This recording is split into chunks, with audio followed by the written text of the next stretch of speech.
Florence Simon, 21 ans. C'est la première fois que je viens à ce genre de réunion. Et ça fait 3 ans que j'ai réussi à ne plus y toucher. 3 ans que je n'ai pas touché un volant. Bien sûr, ça n'a pas été facile, et puis en plus, je vous avouerai que ce n'était pas mon premier choix. Mais après la 10e arrestation pour conduite sous état d'ivresse, j'ai compris.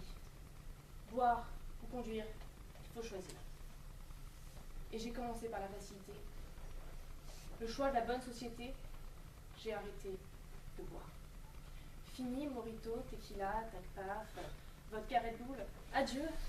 À moi, l'eau, Vitel, Evian, Contrex, mon partenaire minceur, et tout autre jus, papaye, goyave, et un monde inconnu de fruits tout à fait, tout aussi inconnus qui s'ouvre à moi. Le plaisir des premières sorties sobres, de voir mes amis qui, eux, ne pouvaient pas résister à l'alcool, leurs affres, leurs supplices, vomissements, inhibition en public, et pire, les accidents. J'étais fière, je me sentais grandie. J'étais leur Sam. Ils pouvaient m'appeler à n'importe quel moment du jour ou de la nuit pour les raccompagner chez eux, alors que eux, sur la banquette arrière, s'amusaient, rigolaient, se touchaient, avaient des contacts. Moi, non, je gardais les yeux fixés sur la route, fière. Et là, paf, un arbre. Bah oui, j'étais fatiguée, hein. Qu'est-ce que vous voulez, quand on est habitué à la vodka Red Bull, arrêter comme ça fatigue. Mais c'est pas facile de conduire en même temps que de boire. Vous avez déjà essayé avec une bouteille de whisky? Non, sérieusement, dans la BMW, c'est pas possible de la poser. Alors il faut la tenir à la main, tenir le volant, rétrograder, passer les vitesses. Non, c'est juste impossible. Et puis en plus, c'est pas pratique. Avez-vous déjà essayé? Pour conduire, il faut un minimum de concentration. Or, comment voulez-vous déguster un whisky de 40 ans d'âge, ce liquide savoureux qui s'introduit délicatement dans votre larynx, la chaleur? Non, pas possible. Et puis en plus, accessoirement, il paraît que c'est illégal. Mais je sais pas trop ça. Après cet accident, j'ai renoncé à boire et à conduire. Donc, je suis restée le vendredi soir chez moi, samedi soir chez moi, le dimanche soir chez moi, seule, isolée, sans amis. 1 heure, l'heure du shooter, 1h15, l'heure du Ricard, 1h30, l'heure du demi, mais je devenais complètement folle, je perdais pied. J'ai même été tentée par la drogue. Arrêter l'alcool conduit à l'extasie, messieurs, dames. Puis s'en fut fini.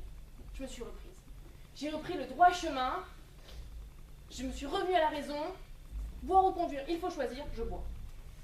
Bah oui, moi j'ai suivi les traces de Françoise Sagan, mon maître à penser. Bonjour ivresse, adieu tristesse. J'ai revu mes amis, je me suis remise au rugby, lu la 3e mi-temps. Adieu les musées, au revoir la télé, bonjour les bars branchés.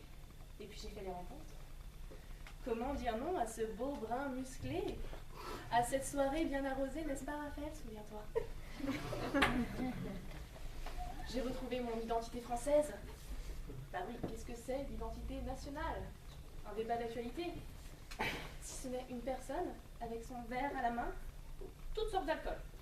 Vin Bordeaux, millésimé, un Saint-Clément de 40 ans d'âge, un Moët Chandon, ou alors un petit peu de Veuve Clicquot si vous voulez. Pour lutter contre le froid, il n'y a rien de mieux, et l'amorosité, il n'y a rien de mieux qu'un petit verre de blanc dans l'hiver. Boire ou conduire, il faut choisir, alors ne conduisez pas. Ça pollue, ça coûte cher, et c'est dangereux. Bah oui, c'est dangereux, pour la santé mentale. Vous avez vu votre chair et tendre prendre le volant et se transformer en cet ogre ahuri qui va insulter tous les passants, toute leur famille jusqu'à la 3e génération? Alors que ivre, il va aimer tous les passants, toute leur famille jusqu'à la 3e génération. Et puis physiquement, c'est pas bon non plus. Les morts de la route. La pub pour la sécurité routière parle pour moi. C'est pas l'alcool qui est dangereux, c'est conduire. On a tous été témoins des ravages de la route, alors que les ravages de l'alcool, tellement peu. Et puis franchement, conduire c'est beaucoup moins sympa que le métro. Vous avez vu cette solidarité entre les usagers de la RATP un jour de grève? Que de souvenirs! Enfin, je finirai par rejoindre un illustre artiste, Charles Baudelaire, qui dirait « Enivrez-vous? Il faut être toujours ivre. Tout est là. C'est l'unique question. » pour sentir l'horrible fardeau du temps qui brise vos épaules, qui vous penche vers la terre. Il faut vous enivrer sans trêve. Oui, mais de quoi? De vin, de vertu, d'amour, à votre guise. Mais enivrez-vous.